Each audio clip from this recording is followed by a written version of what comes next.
Hello, thank you. So I actually want to start with a confession. It's a very Finnish thing to do. If I was sitting in the audience today looking at this title, Creating User Value Through Innovation, I would be a bit hesitant. Now, I'm not saying I'd leave, but I'd think about it. And the reason is that I've seen these words used before in slightly different orders, put it on product packaging and marketing and different sorts of presentations, and I've always felt a bit disappointed in the content. And that's because these words, I guess the word we use in the industry is that they're very fluffy. They mean different things to different people, and because they don't have a very universal definition, you can kind of just stick them on anything. And that's actually why I wanted to create a presentation about these three words and what they mean to me and what I've learned through my journey at Catchbox. So this is me and the two handsome co-founders of the company. And this is the product. So it's a throwable microphone. And it's mainly used in different types of events, but a lot of companies use it for internal events. What's exciting about this product, and something that I didn't realize when we began the project, is that initially we were kind of designing it for maybe students. But today we have close to 40% of Fortune 500 using Catchbox. Oftentimes it's actually in their weekly meetings, all hands meetings. A lot of universities, a lot of the top Ivy schools, MIT, Stanford. I kind of just chose logos that people might be familiar with. But what's also interesting is that we have preschools, we have churches. So it's been an interesting journey because you have all these different user groups, different industries of sorts, and you're kind of expected to create a product for all of them. So let's start. We have these three words. We have the user, we have value, we have innovation. And those are the three words that I want to kind of focus on and maybe open up some insights here on those things. So who or what is a user?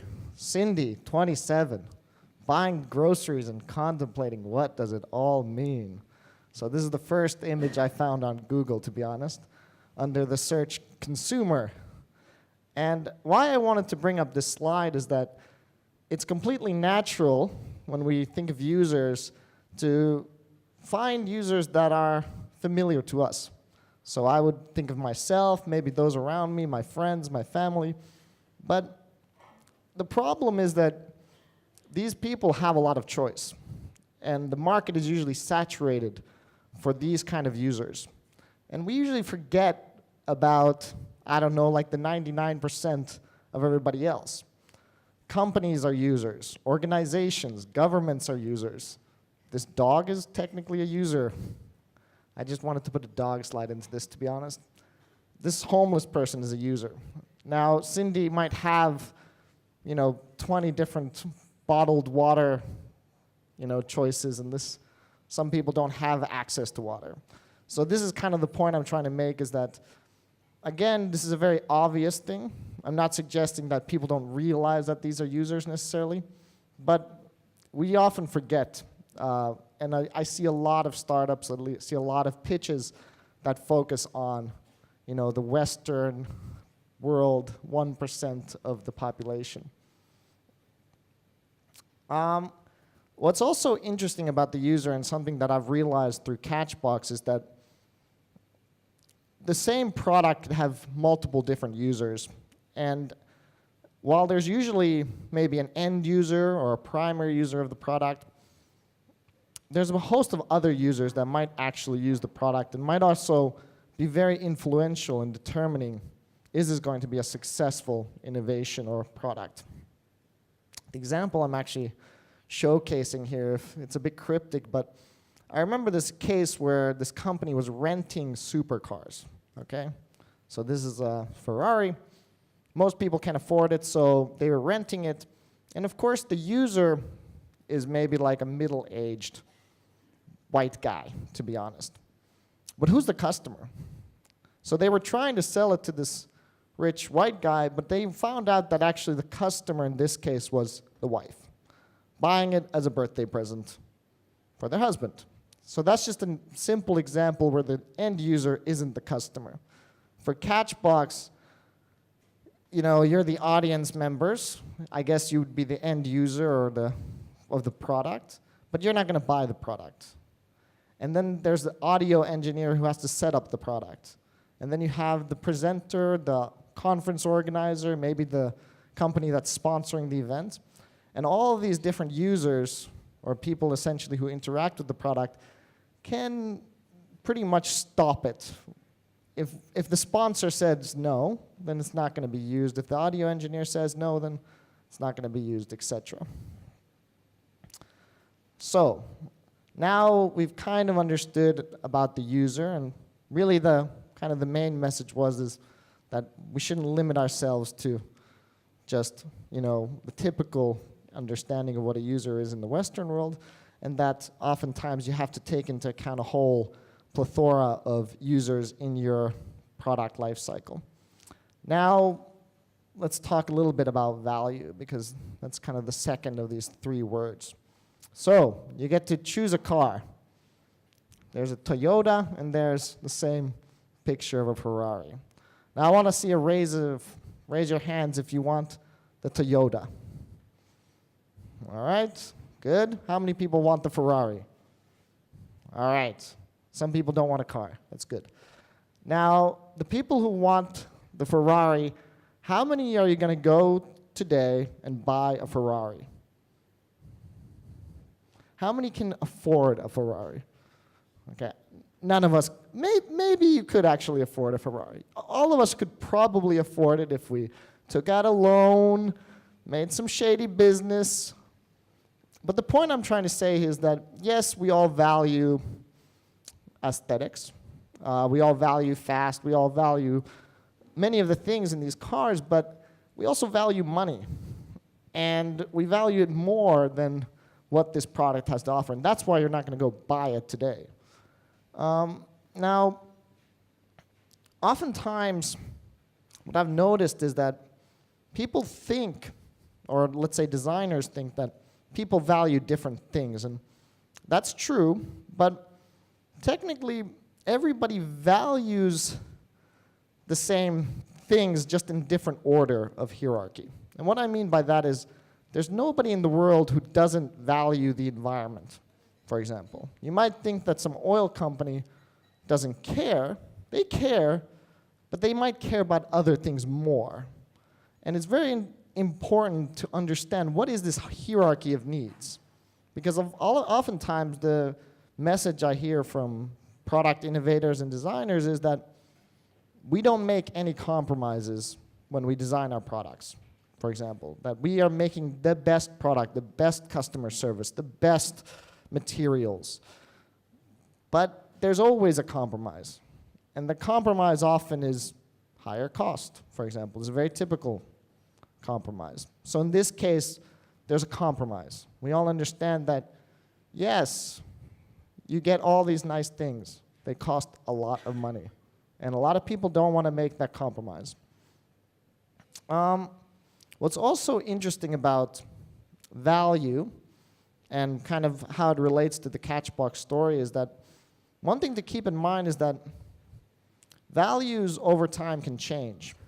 And when this happens, it's a really interesting time to be a startup and kind of understand what is the shift in value structures. So the two examples I have here are, this is called Hampton Creek. It's a mayo, it's an all-vegetarian mayo brand.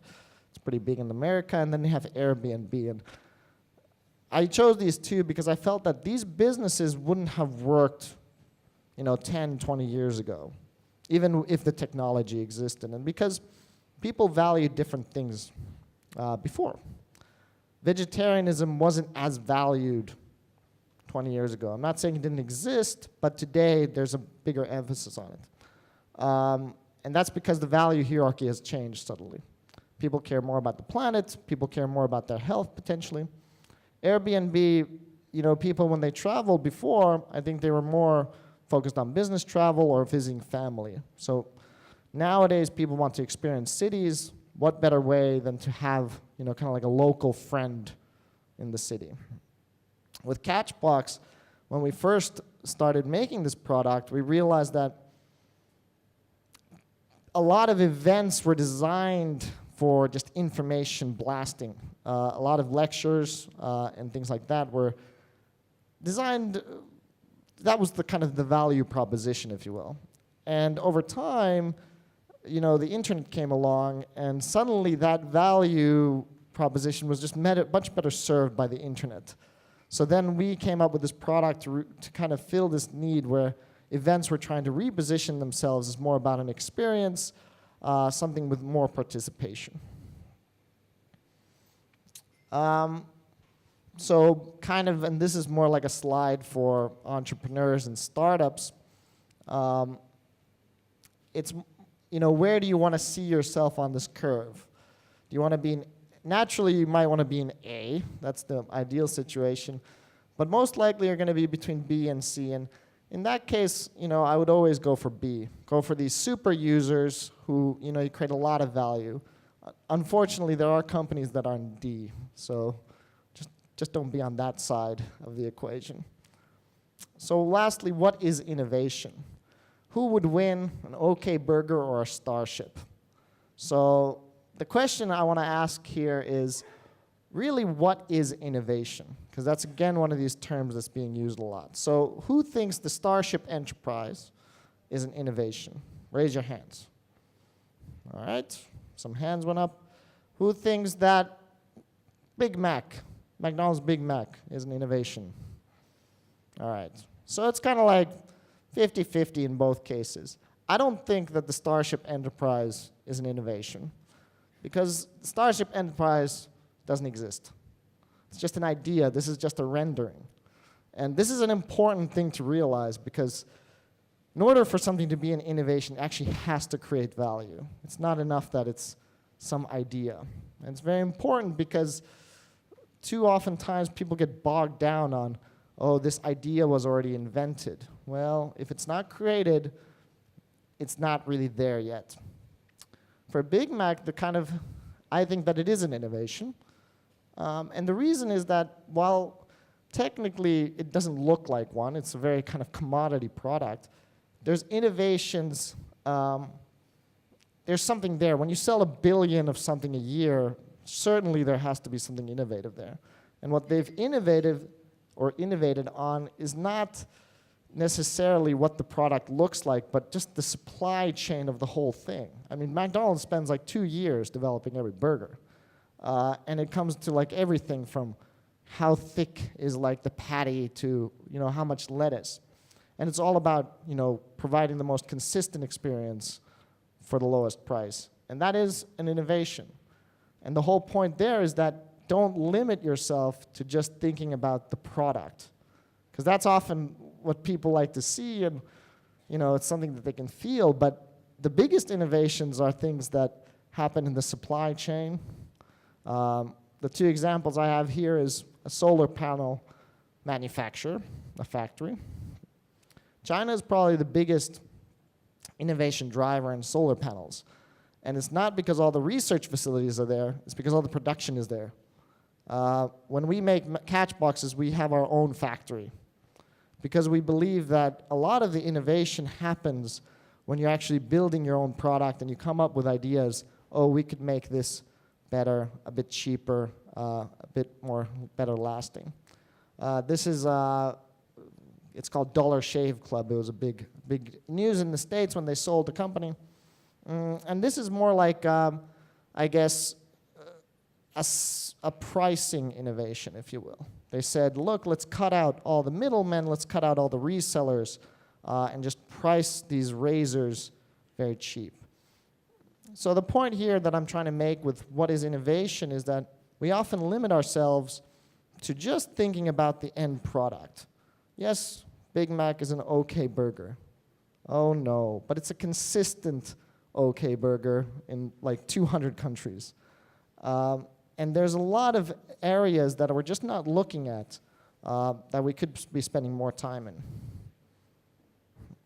So how does any of this relate to empathy meets technology? I kind of wanted to come full round to this theme if there's people in the audience who think, okay, how does any of this kind of correlate? Well, to me, they're actually very similar ideas and topics.